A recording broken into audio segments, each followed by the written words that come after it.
सुख है, आपके अंदर अनंत ज्ञान है। और इतने ज्ञान, इतना सुख होने के बाद भगवान, मैं बस आपसे, आपके चरणों में इतनी प्रार्थना कर रहा हूँ कि एक गुण की कड़िका मेरे अंदर भी आ जाए। भगवान के अंदर अभी आपको ध्यान में बताया सुख कितने, एकांत सुख नहीं, अनंत सुख, ज्ञान एकांत नहीं, अनंत ज्ञान के धारी ऐसे भगवान। तो ऐसे भगवान के चरणों में पहुंचो तो मांगना क्या, क्या मांगना? हाँ, घर की चीजें मत मांगने लगना, बेटे की जॉब में, बेटी की शादी में मांगना है तो क्या मांगना? भगवान आपके अंदर जो सुख है, सब तो मुझे मिलने वाले नहीं है। जब कोई वस्तु भगवान को इतनी मेहनत के बाद मिली है, इतना पुरुषार्थ करने के बाद मिली है, आपको केवल एक मुट्ठी चावल चढ़ाने से मिल जाएगी क्या? पूरा मत मांग लेना। मांगना सिर्फ इतना कि भगवान जो आपके अंदर अनंत सुख है, अनंत ज्ञान है, उसका मुझे एक कण प्राप्त हो जाए। समुद्र माँ जल, आप चाहो कि समुद्र का सारा जल आपको मिल जाए, आपके अंदर इतनी शक्ति नहीं है कि उस जल को आप ले पाओ। जब समुद्र के पास कभी खड़े हो या किसी बड़े ट्यूबवेल आदि के पास, तो लेके कितना जाते हैं? एक बाल्टी, बड़ी बाल्टी, एक बड़ी टंकी, पूरा का पूरा ट्यूबवेल का इतना पानी हम तो नहीं ले सकते। तो भगवान मेरे अंदर इतनी शक्ति भी नहीं है, ना मुझे इतना मिलने वाला कि आपके सारे गुण, सब ज्ञान मुझे मिल जाए। लेकिन क्या मिल जाए?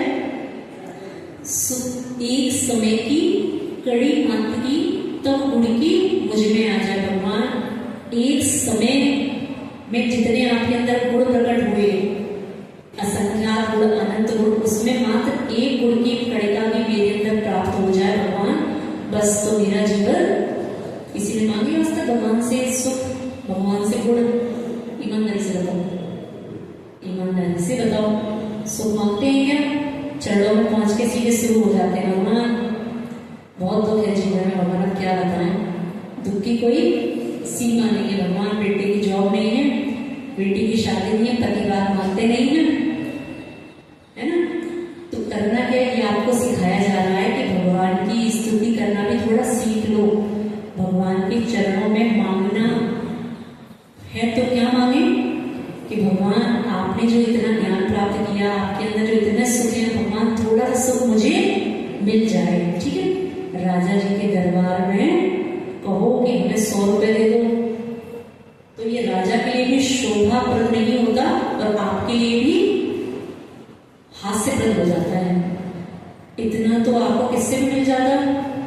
उसने बताया था ना, किसी बड़े राजा के पास या सेठ जी के पास जाके आप छोटी चीज मांगेंगे तो उनके लिए भी ये लज्जा का विषय है और आपके लिए भी ये हास्य का विषय है। तो इसलिए जिसकी जैसी स्तर है उससे वैसा ही मांगना सीखें। छोटी मोटी चीजें तो आपको उनकी भक्ति से स्वतः ही मिल जाएंगे। अपनी ही गुण पर्यायों से भीतर आप प्रकाशित हो। भगवान आपके अंदर एक प्रकाश है, कोई ट्यूबलाइट का प्रकाश नहीं है, वो कोई आर्टिफिशियल प्रकाश नहीं है। आपके अंदर भगवान कौन सा प्रकाश है? आपकी ही गुण पर्यायों से, जो गुण से जो पर्याय निकल रही है, जो उनके अंदर जो ज्ञान विद्यमान है, भगवान आपका चैतन्य उससे प्रकाशित है। फिर भी मुझ जैसा कैसी तृष्णा पीड़ित रहे हो। भगवान आपके अंदर इतना ज्ञान है, इतनी आपके अंदर शक्ति है, फिर भी मैं आपके पास जो भक्ति करने आता हूँ, भगवान मैं तृष्णा रहित कैसे रह पाऊं? तृष्णा समझते हो? हाँ, पढ़ते हो तृष्णा नागिन, बैराग भागा में आता है ना, तृष्णा नागिन ज्यो ज्यो ढंके लहर जिगर की आवे। भगवान आपके अंदर इतना सुख है और मैं आपके पास आऊं और मुझे लालच ना आए, भगवान ऐसा तो हो नहीं सकता। आप सोचें, जब आपके पास थाली में 56 भोग हो और एक ऐसा छोटा सा बच्चा जिसने 2 दिन से भोजन न किया हो, तो थाली देखे क्या होगा? अरे बोलो, नींद में वो नींद पूरी करके आए, रानी करके। हमें लगता है सबसे ज्यादा नींद पूरी करने वाला कोई गांव है तो वो रानी को है ना। कितना भी समझाने के बाद प्रवचनों से ज्यादा आवश्यक, गुरु की वाणी से ज्यादा आवश्यक आपके लिए क्या है? बोलो, अच्छे से बोलो, अच्छे से बोल तो लो। कम से कम जो काम करके आते हो उस काम को बोलने में शर्म कैसी? कि हम माता जी रात भर तो क्या करते हैं, रात भर हम अपनी पाप की डिबिया का प्रयोग करते हैं, सुबह फिर हम उठ नहीं पाते। समस्या सबकी बराबर है। तो ऐसा बच्चा जिसने बहुत दिनों बाद थाली देखी और वो थाली ऐसी वैसी नहीं, अच्छे पापड़ चटनी वाली, तो उस थाली को देख के उस बच्चे के अंदर क्या, मात्र बच्चे की बात नहीं, कोई बड़ा भी होगा तो उसके अंदर क्या आ जाएगा? एक दिन की बात है, डबरा में जब शीतकालीन प्रवास था तो एक बच्ची अपनी मम्मी से बोलती है मुझे भी माता जी बनना है। मुझे लगा ठीक है, सब बच्चे बोलते हैं तो इसके अंदर भी भाव आया होगा। चौके की बात है, मुझे भी माता जी बनना है। तो बच्ची से पूछा माता जी क्यों बनना है बेटा? बोलती है बहुत सारा अच्छा अच्छा भोजन करने को मिलेगा। फिर हाथ के बाद बताया बेटा भोजन करने को तो मिलेगा अच्छा अच्छा, ये तो सत्य है, लेकिन जैन धर्म का एक सिद्धांत है अनेकांत। अनेकांत का अर्थ क्या? अनेक अंत। अंत समझते हैं? आपको पहले बताया है, भूल गए क्या? कौन बताएगा अंत का अर्थ? अनेकांत, जिसका कोई अंत नहीं, ऐसा नहीं है। अनेक अंत आप समझते हैं, जिसका कोई अंत नहीं वो अनेकांत, ऐसा नहीं है। आचार्य ने अनेकांत की परिभाषा दी है। उस परिभाषा में बताया अनेक अंत, अंत अर्थ धर्म, स्वभाव। जिस वस्तु के अनेक स्वभाव हो, जिस वस्तु के अनेक धर्म हो, उसका नाम क्या है? अनेकांत। जैन धर्म को अनेकांत इसलिए कहते हैं, जैन धर्म कहता है कि वस्तु के एक पक्ष को नहीं देखो, वस्तु के उसके अंदर जो जो गुण है सबको देखो। आप मात्र अपने एक पक्ष को देखेंगे तो वो विवाद का कारण है, लेकिन अनेकांत की दृष्टि से देखेंगे तो अनेकांत विवाद को सुलझाता है। तो उस बच्चे को समझाया बेटा ये तो ठीक है, ये तो मैं भी समझ में आ रहा है कि माता जी बनने के बाद मिलेगा क्या? अच्छा अच्छा भोजन, ये तो ठीक है, लेकिन ये भी बिल्कुल इसको अच्छे से समझ लेना कि कितने दिन बिना भोजन के निकल जाए इसका अभी कुछ पता नहीं है। शीतकाल आने वाला है, महिलाओं के लिए थोड़ा सा ध्यान देना चाहेंगे, लेना चाहेंगे? बोलो लेना चाहेंगे। मन को तब तो दे, जबरदस्ती किसी को ध्यान नहीं देते। देखो मात्र आहार की चर्चा नहीं है, आप समझने का थोड़ा सा अगर प्रयास करें तो आपको भी समझ में आएगा, आपको भी लगेगा कि हाँ ये हमारे लिए सीखना जरूरी था। श्रावक के लिए परिभाषा दी कि श्रावक कैसा हो?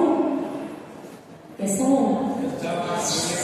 श्रावक का श्र कहता है श्रद्धावान हो, श्रावक का वाक कहता है कि विवेकवान हो, और का बोलता है कि क्रियावान हो।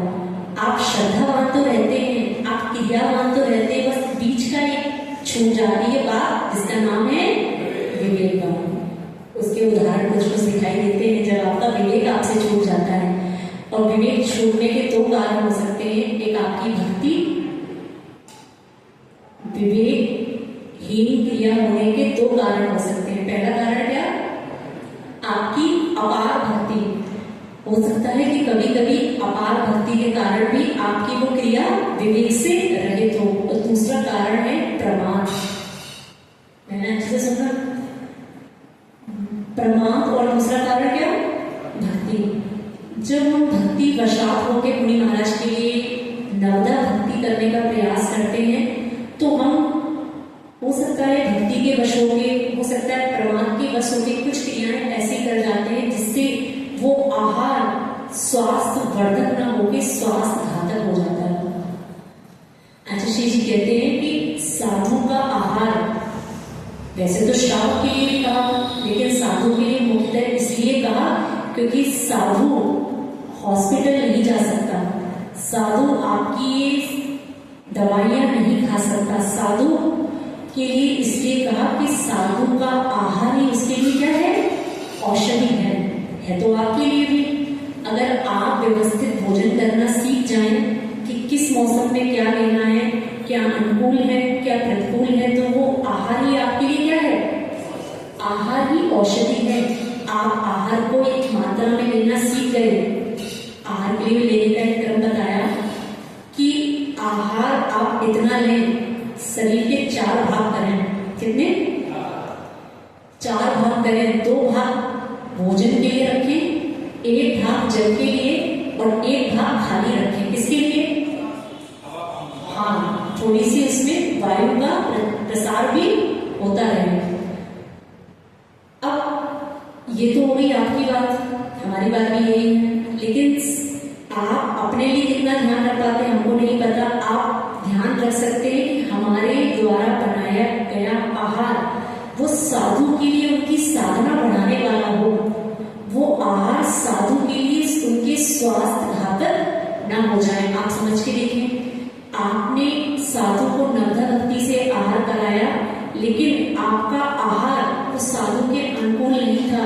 अगर उनके प्राण पे बनाई तो हो सकता है कि उनके लिए वो उनकी समाधि का कारण भी बन जाए। तो आप सोच के देखिए, वो साधु जो वर्तमान में जो आप भजन गाते हैं, सिद्धों की श्रेणी में आने वाला जिनका नाम है, अगर आपके गलत आहार से उस साधु के स्वास्थ्य पर प्रतिकूल प्रभाव पड़ता है तो इसका दोषी कौन? कौन? साधु तो अंजलि खोल के बैठा है, जैसा तुम डालते जाओगे वो लेता जाएगा, उसकी अपनी व्यवस्थाएं हैं। इसीलिए कहते हैं कि साधु की जय जयकार ऐसे ही नहीं होती। पहले 22 परिशों को जीतना पड़ता है। पहले 22 परिशों को जय करो, उसके बाद क्या मिलेगी? उसके बाद क्या मिलेगी? उसके बाद जय जयकार मिलेगी। तो आप थोड़ा सा अगर ध्यान रखना चाहें तो रख सकते हैं।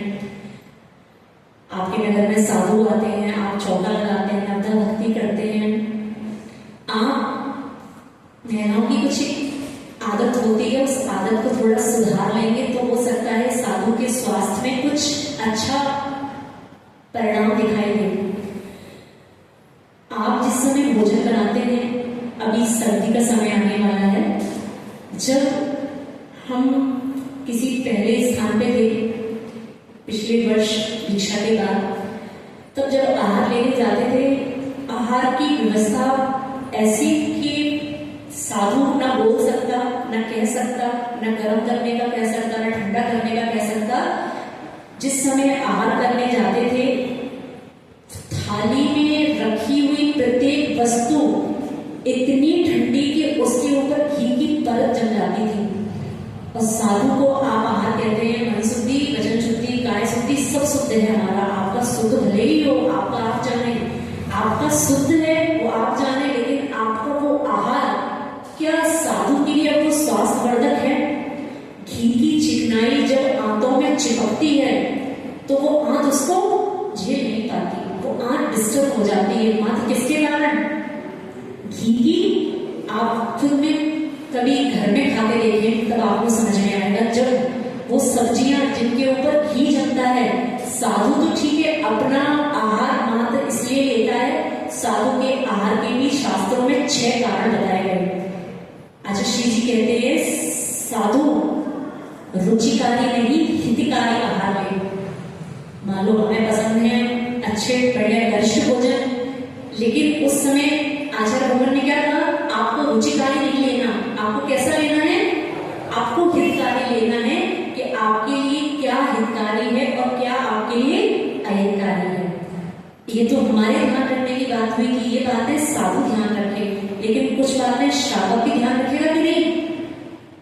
कुछ बातें हमारे सिलेबस की हैं और कुछ बातें आपके सिलेबस की हैं। हमारा सिलेबस तो हम समझते हैं अच्छे से, आपका सिलेबस कौन समझाएगा? कौन समझाएगा?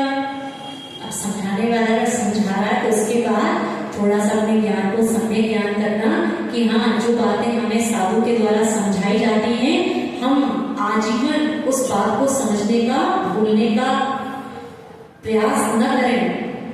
जब आप किसी वस्तु को बनाते हैं तो इतनी जल्दबाजी आपके जीवन में कि आपको लगता है सुबह 6 बजे उठो और चौका 8 बजे तक तैयार हो जाए, और 8 बजे तक तैयार होने के बाद अब क्या करना है? अब बैठ के गप्पे लगानी है। हाँ, ऐसा भी होता है।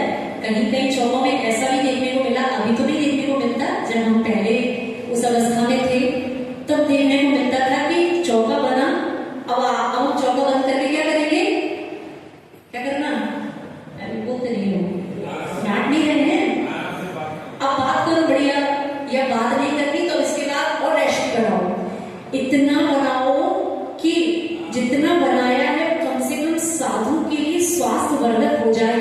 आपकी सुबह की बनाई हुई चीजें आहार लेने के समय तक उसकी स्थिति ऐसी हो जाती है कि वस्तुएं सीधे फ्रिज से निकल के आई। साधु रुचि के लिए, अपनी जिह्वा के लिए आहार नहीं लेता। साधु आहार लेता है तो शास्त्रों में उसके 6 कारण बताए कि वो अपने स्वास्थ्य के लिए, वो अपने स्वाध्याय को निरंतर रखने के लिए, वो अपने उदर की पूर्ति के लिए, ये उदर को भी गर्त कहा, गर्त समझते हो, गड्ढा, इस साधु का आप आहार लेते होगे जीव के लिए। आपसे अगर पूछें आप आहार किसके लेते हो, भोजन किसके लिए, पेट के लिए, जीव के लिए, नहीं पेट के लिए तो नहीं, पेट तो मुंह की दाल रोटी भी करता है। आप आहार किसके लिए लेते हो, अच्छे से बोलो तो, 4 अंगुल की रसना इंद्री 4 गति में भटकाती। आप अगर भोजन लेते हैं तो उसका एक कारण मात्र है आपकी जिह्वा इंद्री, जो कहती है कल तो दाल रोटी खाई थी, आज क्या खा लो, आज कुछ और खा लो, परसों कुछ और खाते हैं, फिर अगले दिन कुछ और खाते हैं। आपकी जिह्वा इंद्री आपको कहती है 10 प्रकार के व्यंजन बनाने की। पेट तो बेचारा बहुत भोला है, बहुत ईमानदार है, इसको जो भी दोगे, जैसा भी दोगे, इस सब में मानने को तैयार है। लेकिन मानती कौन नहीं है, ये मानती कौन नहीं है, ये 4 अंगुल की रसना इंद्री मानने को तैयार नहीं। तो आपकी कुछ ऐसी प्रवृत्तियां जो साधु के स्वास्थ्य में हानिकारक हो सकती हैं, आप अगर चाहें तो इन प्रवृत्तियों को सुधार के उस साधु के स्वास्थ्य में भी थोड़ी सी वृद्धि कर सकते हैं। अंतराय कर्म के कारण साधु का स्वास्थ्य खराब है, ये तो समझ में आता है, लेकिन कल हमने एक बात बताई कि साधु के अंतराय में 3 चीजें सहकारी हैं। 2 तो आप समझते हैं, बताओ क्या, जब अंतराय होते हैं तो 2 व्यक्तियों के निमित्त से होते हैं, हमारा निमित्त भी और आपका निमित्त भी। हमारा कौन सा अंतराय कर्म का उदय, लाभ अंतराय कर्म का उदय। आपका कौन सा, आपने बस 2 चीजें पढ़ी हैं, आज हम आपको तीसरी बताते हैं। तीसरी तो नहीं पता। जब पूज्य गुरुदेव के सामने ये बात आई, जब उनका अंतराय हुआ, तब श्रावक में किसी ने कहा कि आज महाराज के लाभांतराय कर्म का उदय था और हमारे दानांतराय कर्म का उदय था, इसलिए क्या नहीं हो पाए, आहार नहीं हो पाए। तो उस दिन पूज्य गुरुदेव ने बात प्रवचन में कही, जो आज हम कहते हैं आपसे, कि आपको लगता है मात्र अंतराय कर्म के उदय से आहार नहीं होते, एक कारण और है जिसका नाम है उदीर्णा। क्या नाम, जो कर्म अभी उदय में आने वाले नहीं थे, आपने उन कर्मों को पका दिया।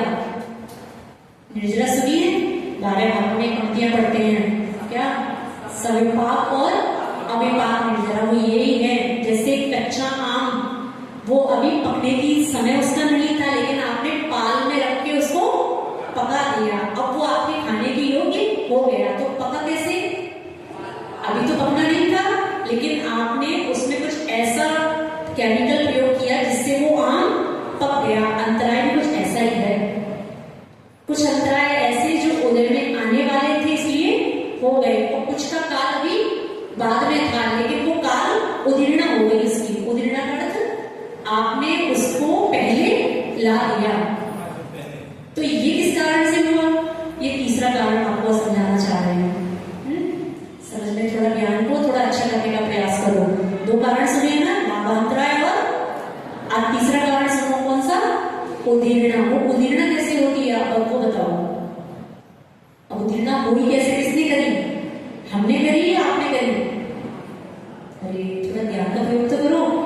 जब भी उदीर्णा हुई कर्मों की, श्रावक उदीर्णा कैसे करता है और साधु उदीर्णा कैसे करता है। मान लो कोई मुनिराज अच्छी शिला पे तपस्या कर रहे हैं, तो वो कर्म जो बाद में आके उदय में अपना फल देने वाले थे, वो उसी समय आके खिर गए। उन कर्मों की क्या हो गई, निर्जरा हो गई। ये तो हो गई साधु के माध्यम से निर्जरा, के हमने अपने कर्मों की निर्जरा पहले कर ली। अब श्रावक ने क्या किया, श्रावक ने अपने अविवेक से वो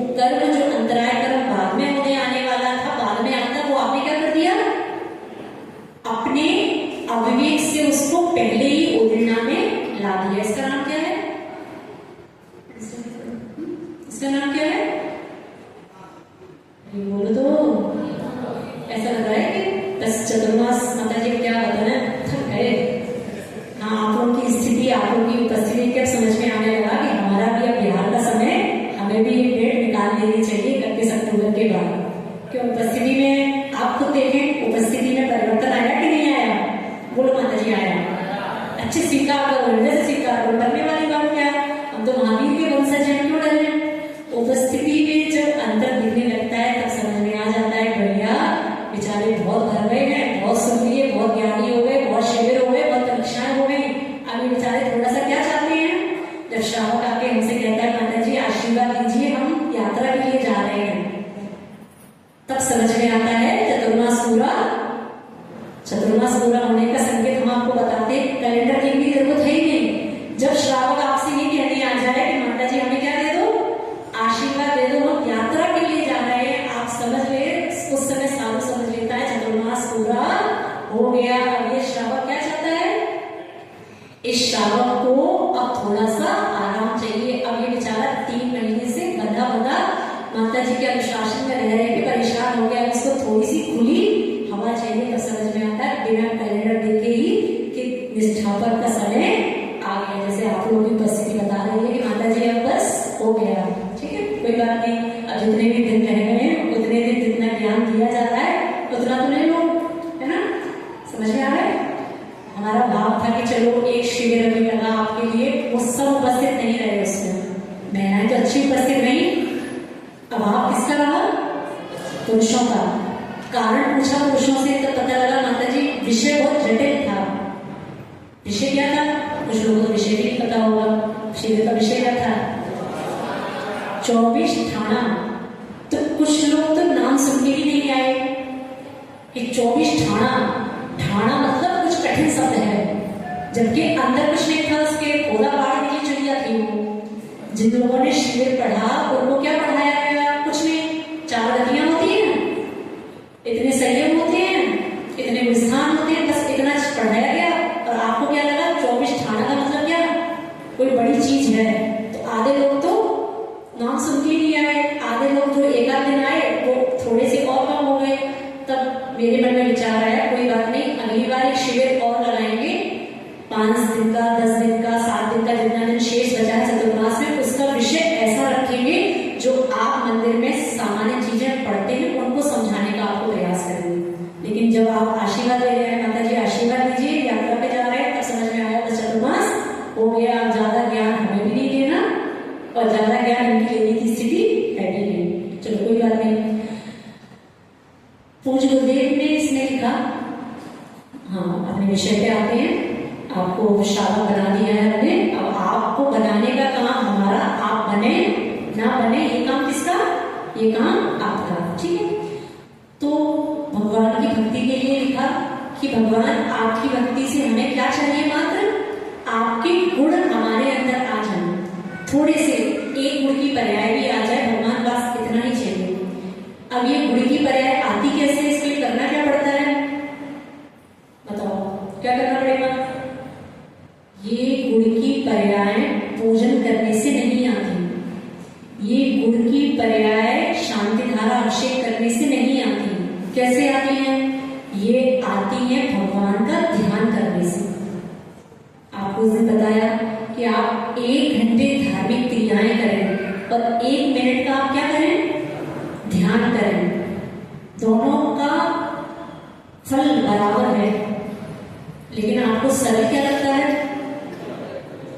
कल किसी से पूछा था मैंने, ये पुरुष वर्ग से, तो बोले माता जी में महिलाओं से बात आई थी, माता जी जैसे ही आंख बंद करते हैं बस आंखें खोलने की इच्छा करती है कि कब माता जी बोलते हैं कि अपने हाथों को रगड़िए और आंखों को खोलिए। माता जी इतनी घबराहट, इतनी बेचैनी होती है, तब समझ में आता है इस श्रावक की आदत पड़ गई है हमेशा बेचैन रहने में। इसको चैन भी पसंद। 10 मिनट के लिए हम क्या करते हैं? मात्र आपको शांति से बिठाने का प्रयास करते हैं कि घर में आपको शांति नहीं मिलती हो, दुकान में आपको शांति नहीं मिलती हो, आप क्या करें? 10 मिनट के लिए शांति से बैठ जाए तब समझ में आता है, जब तक चित्त की चंचलता है तब तक चैतन्यता प्रकट नहीं हो सकती।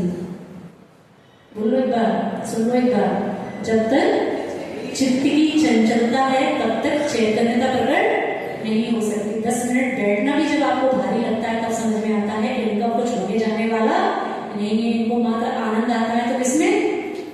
बोलो, उधर चंदन तंदुल तो उसको रमान, इनसे मात्र इतना हो सकता है। लेकिन प्रत्येक आचार्य महाराज ने ध्यान को बल इसलिए दिया, ध्यान पे बल इसलिए दिया कि जितनी निर्जरा ध्यान के माध्यम से हो सकती है, जितना अशुभ कर्मों का संवर ध्यान के माध्यम से हो सकता है, उतना कोई भी दूसरा साधन नहीं है। कुछ भी क्रियाएं आप कर ले, आपकी निर्जरा संभव तभी है जब आप क्या करें।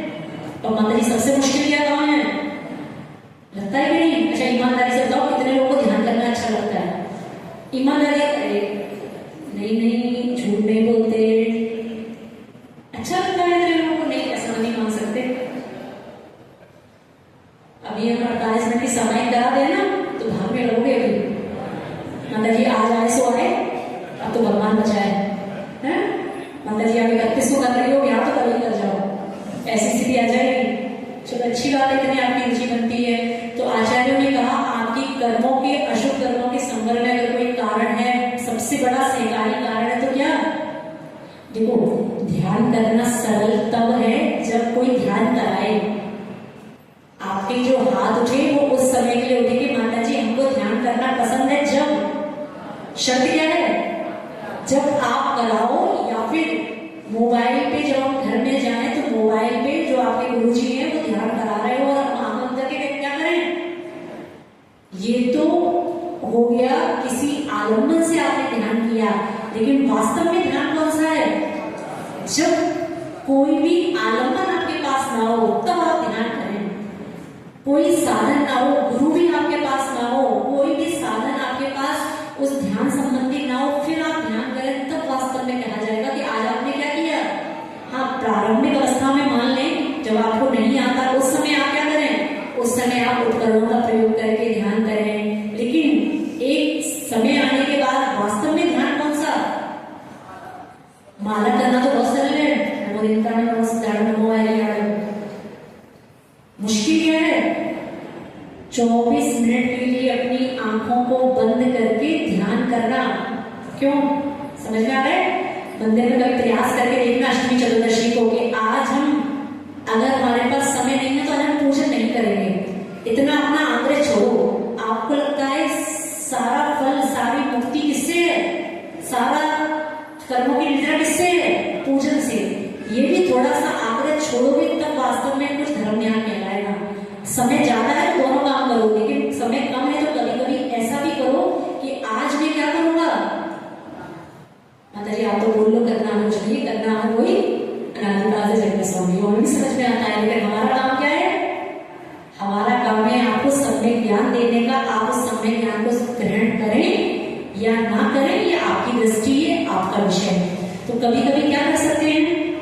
बोलो, कभी कभी अष्टमी चतुर्दशी के पर्व, जो पर्वों के दिन कहे जाते हैं, इस समय आप मंदिर में आके जो आपको भगवान अच्छे लगते हैं, जो वेदी आपको अच्छी लगती है, ऊपर शांतिनाथ भगवान, बाहुबली भगवान, नीचे मल्लीनाथ भगवान, चंद्रप्रभु भगवान, जो भगवान आपको बहुत अच्छे लगते हैं, आप मात्र क्या करें? भगवान 24 मिनट के लिए मैं अपने सब विकल्पों को छोड़ के, सब कुछ छोड़ के मैं मात्र क्या करना चाहता हूँ? भगवान मैं आपका ध्यान करना चाहता हूँ। और उन श्री जी की प्रतिमा के समक्ष आप 24 मिनट के लिए मात्र सब कुछ विकल्पों को छोड़ के अपने नेत्रों को बंद करके बैठना सीख जाएं। बस तब समझना कि हाँ, अब मुझे आज से मैं धर्म करना सीख गया। धर्म का नाम केवल क्रियाएं नहीं है, क्रियाओं से बाहर आने का नाम धर्म है। आप धर्म किसको समझते हैं? क्या हम पूजन नहीं करते, हम अभिषेक नहीं करते, तो क्या हम धर्म नहीं करते? धर्म अगर है तो किसमें है? अपने योगों को एकाग्र करने का नाम क्या है? लेकिन आपकी परिभाषा क्या रहती है? बोलो, आपकी परिभाषा क्या रहती है? आपकी डिक्शनरी में क्या लिखा है? धर्म क्या है? पूजा। अच्छी बात है, पूजा करें, अभिषेक करें, सब कुछ करें, लेकिन कभी कभी बीच में, जैसे दिन में 7 दिन दाल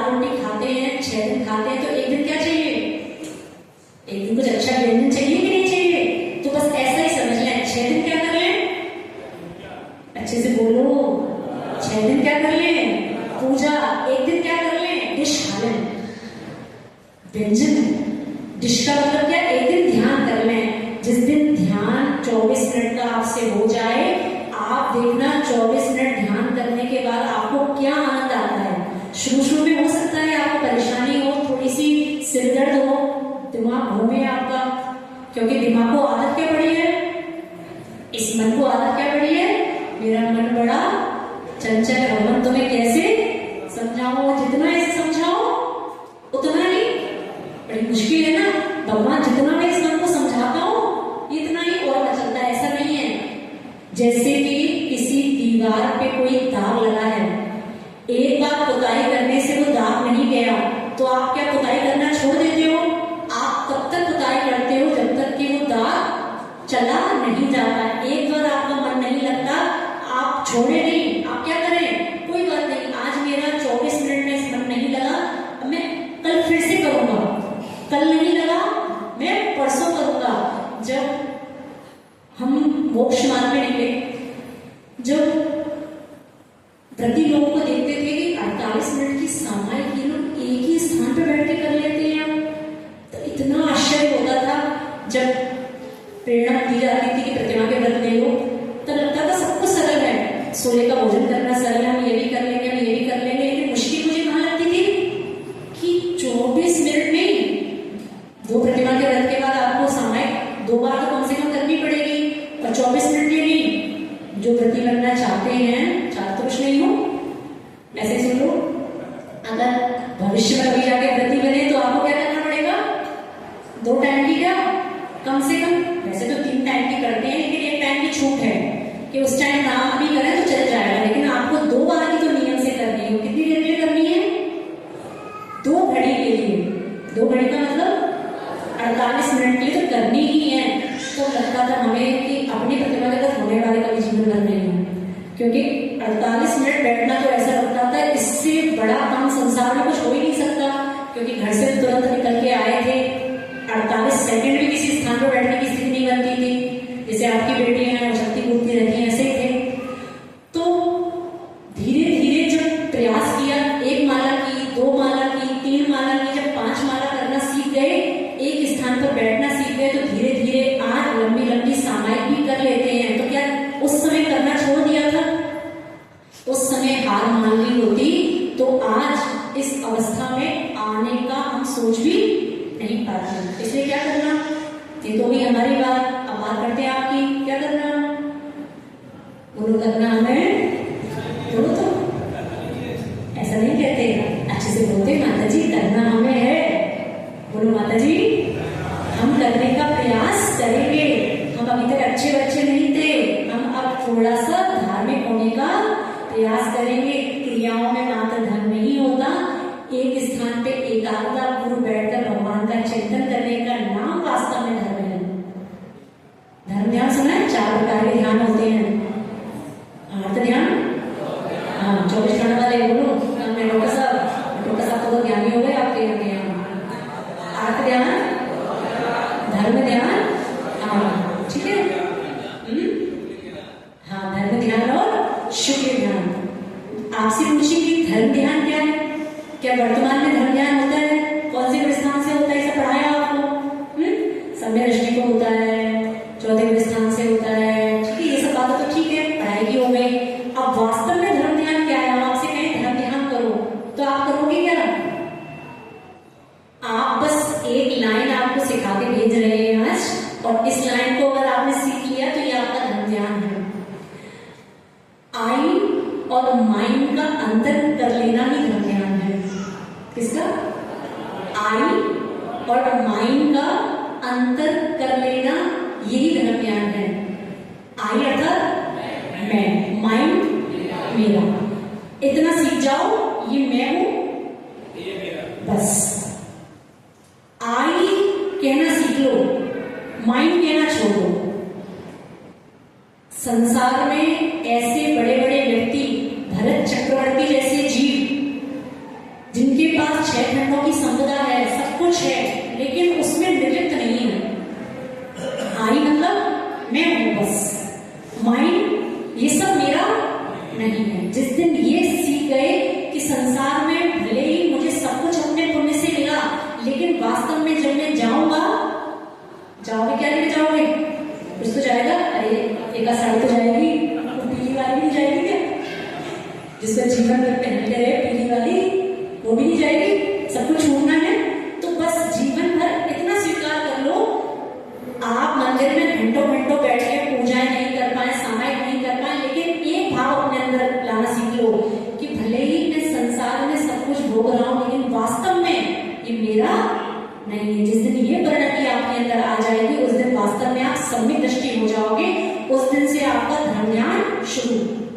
4 प्रकार के धर्म ज्ञान है, पता है?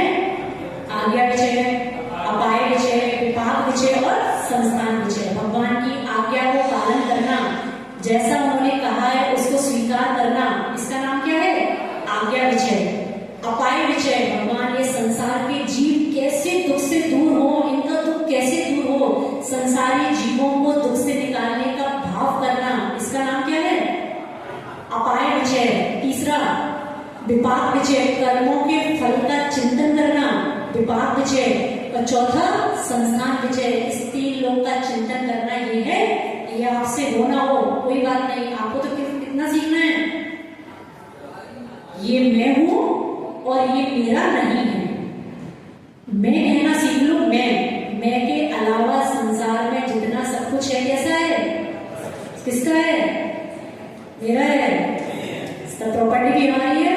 जिंदगी भर लड़ते निकल गई किसमें? ये मेरा है, मेरा है, मेरा है। जब जाने का नंबर आया तब तेरा है। जब आशीष जी अपने घर से निकले, उन्होंने घर छोड़ा, दीक्षा ले ली, तब आशीष जी के बड़े भैया जो वर्तमान में मुनिश्री उत्कृष्टानंद जी महाराज हैं, जब बड़े भैया मामी भैया आशीष जी के पास पहुंचे तो बोलते हैं, आशीष जी अब मुझे आज्ञा दीजिए, मैं घर जाना चाहता हूँ। ये तब की बात है जब आशीष जी की दीक्षा हुई थी, उसके 2 वर्ष बाद की बात। तो आशीष जी महावीर भैया से बोले कि घर क्यों जाना? तो बोले घर में खेती बाड़ी देखनी है। उस समय तक सब कुछ सब समय आ चुके थे। आशीष जी के दोनों भाई भी, आशीष जी की दोनों बहनें भी, सब कहाँ थे? पता है ना, पूरा परिवार। अभी तक तो आप भजन में केवल ये सुनते हैं, तीनों भैया निकल गए। अब वो भजन भी छोटा सा पड़ गया, तीनों भैया नहीं, 4 भैया निकल गए। और शायद आप लोगों को पता हो, दोनों बहनें भी निकली। बहन शांता, बहन सुवर्णा, माँ श्रीमती, दीक्षाली, नाम क्या रखा? आर्यकश्री। माता जी हमें अपनी माँ से हो सकते हैं, कहाँ किस किसकी माँ को देखें। आचार्य भगवान की माँ भी आर्यका थी।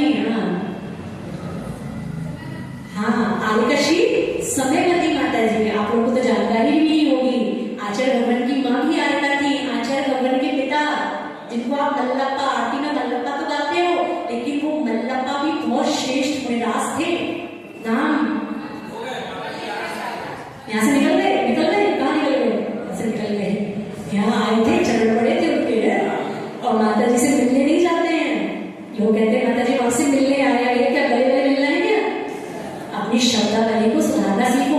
जब मेरे पास अंदर लोग आते हैं तो माता जी हम आपसे मिलने आए, साधु से मिलते नहीं है, साधु के दर्शन करते हैं। ठीक है, हाँ। तो उनके पिता मुनिश्री मल्ली सागर जी महाराज, आर्यकश्री समयवती जी माता जी, शांति उनकी बहनें शांता सुवर्णा, सब पूरा का पूरा परिवार जब मोक्ष मार्ग पे था। जब बड़े भैया ने कहा कि आशीष जी मुझे जाना है, आशीष जी बोलते क्यों जाना है? बोलते खेती बाड़ी देखनी है। आशीष जी बोलते हैं वो खेती बाड़ी पहले किसी की नहीं हो पाई, ना आज किसी की हो पाई, ना वो आगे किसी की हो पाई। इतने छोड़ के चले गए, खेत वहीं का वहीं है, घर वहीं का वहीं है, लेकिन आज तक कोई किसी को अपने साथ लेके।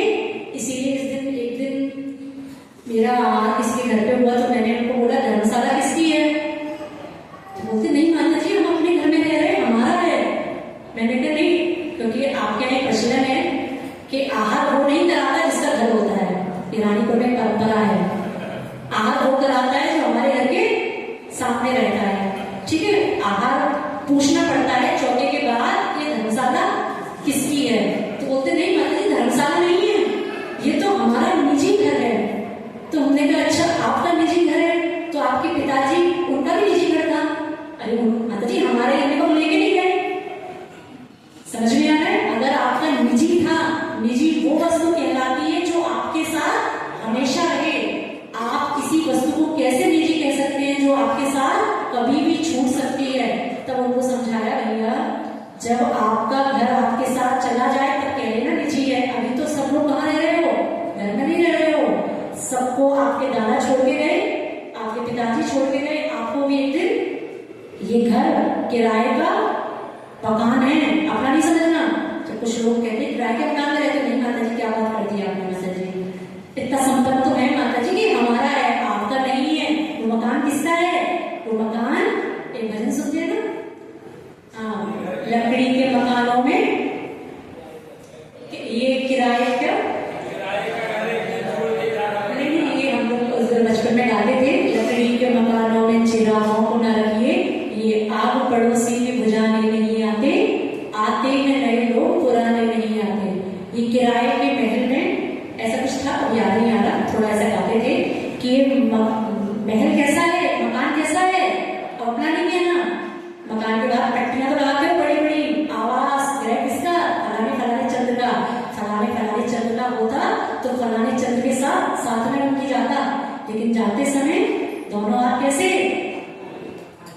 आगे आगे अपनी, बोलो आगे आगे अपनी अर्थी के गुनगुनाता चलो। शुक्रिया करता। संसार का सबसे बड़ा सत्य क्या है? सबसे बड़ा सत्य क्या है? जो आया था वो जाएगा। इसको अगर राम का नाम सत्य है, अनंत नाम सत्य है, तो ये अशुभ नहीं है। सत्य को बोलने में डर होना नहीं चाहिए। हाँ बोलो अच्छे से, आगे आगे अपनी, बोलो जितना आयु कर्म है उससे पहले कहीं कोई नहीं जाने वाला। आगे आगे अपनी अर्थी के गुनगुनाता चल, सिद्धि नाम सत्य है, सिद्धि नाम सत्य,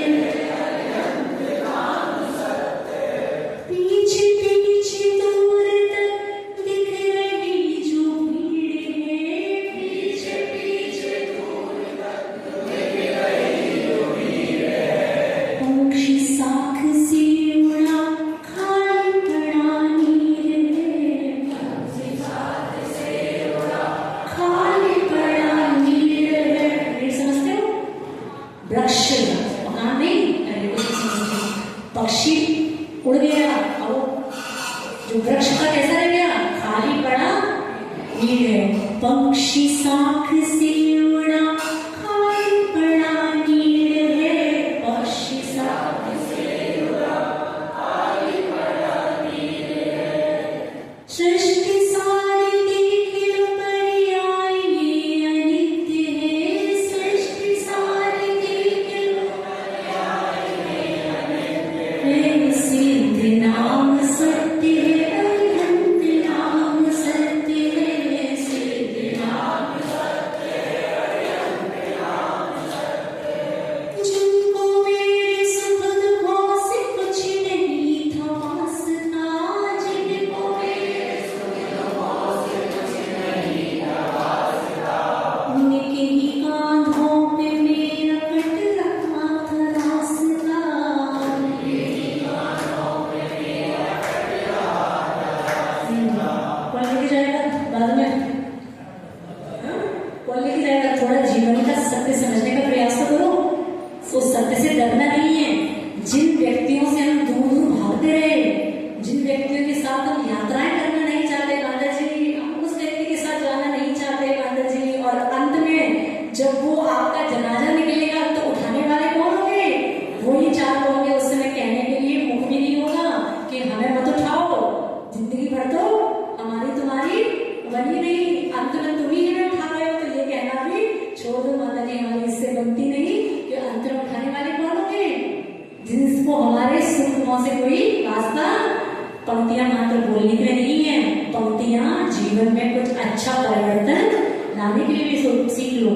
जिनको मेरे सुख दुखों से कुछ नहीं था वास्ता, जिनको मेरे सुख दुखों से कुछ नहीं था वास्ता, डरने क्यों बैठे हो? अच्छे से बोलो, जिनको मेरे सुख दुखों से कुछ नहीं था वास्ता, उनके ही कांधों पे मेरा कट रहा था रास्ता, उनके ही कांधों पे मेरा कट रहा था रास्ता।